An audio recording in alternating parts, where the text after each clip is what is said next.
और ज़िमनी इंतखाबात में बदतरीन शिकस्त, अवाम का अदम एतमाद, फिर भी हुकूमती इत्तेहाद की ढिठाई बरकरार। इमरान खान का इलेक्शन जल्द करवाने का मुतालबा मुस्तरद कर दिया। इस बात का ऐलान इत्तेहादी जमातों के मुश्तरका इजलास के मुश्तरका एलामिये में किया गया।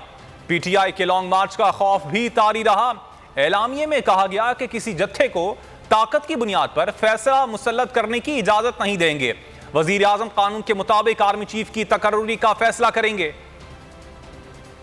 की रट, ज़िमनी इंतखाबात में इबरतनाक शिकस्त से सबक ना सीखा, इमरान खान का इलेक्शन जल्द कराने का मुतालिबा मुस्तरद कर दिया। इस बात का ऐलान इत्तेहादी जमातों के मुश्तरका इजलास के मुश्तरका एलामिये में किया गया। कहा गया कि मुल्क में इलेक्शन कब होने हैं, इसका फैसला हुकूमती इत्तेहादी जमातें करेंगी। इजलास के दौरान PTI के लॉन्ग मार्च का खौफ भी तारी रहा। एलामिये में कहा गया कि किसी जत्थे को ताकत की बुनियाद पे फैसला मुसल्लत करने की इजाजत नहीं देंगे। कानून हाथ में लेने वालों से कानून के मुताबिक ही निपटेंगे। आर्मी चीफ के तकर्रुर पर एलामिये में कहा गया कि वजीर आजम कानून के मुताबिक आर्मी चीफ की तकर्रुरी का फैसला करेंगे। आइन के मुताबिक आर्मी चीफ और दीगर ओहदों पर तकर्रुरी वजीर आजम का दस्तूरी इख्तियार है। एलामिये में ज़िमनी इलेक्शन में शिकस्त पर ढिठाई। कहा गया इलेक्शन कमिश्नर को निशाना बनाने का मकसद ब्लैकमेलिंग है। ये कतई सियासी रवैया नहीं बल्कि साजिश का हिस्सा है जिसे कामयाब नहीं होने दिया जाएगा।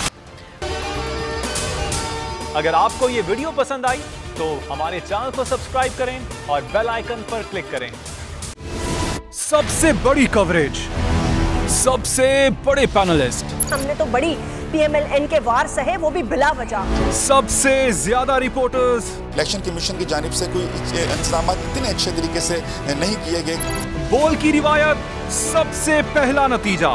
अहम खबर है बहावल नगर भी कप्तान का, PTI कामयाब, मुकम्मल गैर हतमी गैर सरकारी नतीजा सिर्फ बोल न्यूज पर। लम्हा बा लम्हा इलेक्शन की खबर सिर्फ बोल पर। सब्सक्राइब करें और बेल दबाएं ताकि कोई खबर रह न जाए।